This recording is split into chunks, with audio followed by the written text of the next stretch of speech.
Private নেটত এবাৰ অপৰাধী সাংসদৰ তথ্য কলকাতাৰ নিশংস ধৰ্ষণ আৰু হত্যাকাণ্ডই আজিও উত্তাল কৰি ৰাখিছে সমগ্ৰ দেশৰ পৰিস্থিতি। ইয়াৰ মাজতে এছ'চিয়েশ্যন ফৰ ডেম'ক্ৰেটিক ৰিফৰ্মছৰ বিস্ফোৰক প্ৰতিবেদন প্ৰকাশ পাইছে। দেশৰ 151জন সাংসদ আৰু বিধায়কৰ বিৰুদ্ধে আছে নাৰীজনিত অপৰাধৰ গোচৰ।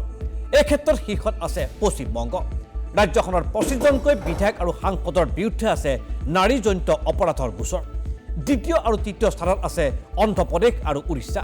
অন্ধ্ৰপ্ৰদেশৰ 21 আৰু উৰিষ্যাৰ 17জন জনপ্ৰতিনিধিৰ বিৰুদ্ধে আছে এনে গোচৰ। নাৰীজনিত অপৰাধৰ গোচৰত অভিযুক্ত বিধায়ক সাংসদৰ শীৰ্ষ তালিকাত আছে ভাৰতীয় জনতা পাৰ্টি। দলটোৰ 54গৰাকীকৈ সাংসদ আৰু বিধায়কৰ বিৰুদ্ধে আছে এনে ভয়ংকৰ অপৰাধৰ গোচৰ। দ্বিতীয় স্থানত থকা কংগ্ৰেছৰ 23গৰাকীকৈ সাংসদ আৰু বিধায়কৰ বিৰুদ্ধে আছে নাৰীজনিত অপৰাধৰ গোচৰ। টিডিপি 17গৰাকী জনপ্ৰতিনিধিৰ বিৰুদ্ধে আছে এনেধৰণৰ ভয়ংকৰ অপৰাধৰ গোচৰ।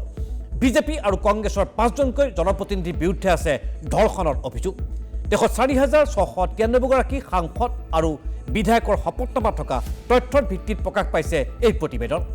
দেশৰ মুঠ 16গৰাকী সাংসদ আৰু 135গৰাকী বিধায়কৰ বিৰুদ্ধে নাৰীজনিত অপৰাধৰ গোচৰ আছে। মুঠ 16গৰাকীকৈ জনপ্ৰতিনিধিৰ বিৰুদ্ধে আছে ধৰ্ষণৰ গোচৰ। IPC 376 ধাৰাৰ অধীনত এইসকল জনপ্ৰতিনিধিৰ যাৱজ্জীৱন কাৰাদণ্ডৰ শাস্তি হ'ব পাৰে। কলকাতাৰ নাৰকীয় ধৰ্ষণ আৰু হত্যাকাণ্ডক লৈ আজিও উত্তাল সমগ্ৰ দেশ। শেহতীয়াকৈ এখনৰ পাছত আনখন ৰাজ্যৰ পৰা আহিছে ধৰ্ষণ আৰু হত্যাকাণ্ডৰ দৰে ঘটনাৰ বাতৰি।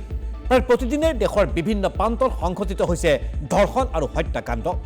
ফাষ্টেগৰ জৰিয়তে এনে ঘৃণনীয় অপৰাধত জড়িত শাস্তি প্ৰদানৰ দাবী উত্থাপিত হৈছে। ছ'চিয়েল মিডিয়াতো এনেধৰণৰ অপদৃষ্টিমূলক শাস্তিৰ দাবী উত্থাপিত হৈছে। কিন্তু সাধাৰণ অপৰাধীৰ কথাটো বাদেই এনেধৰণৰ ঘৃণনীয় কাণ্ডত জড়িত হৈ আছে দেশৰ একাংশ জনপ্ৰতিনিধি। যি জনপ্ৰতিনিধিয়ে দেশৰ আইন প্ৰণয়ন কৰে তেনেলোকৰ বিৰুদ্ধে আছে ধৰ্ষণ আৰু অপৰাধৰ গোচৰ।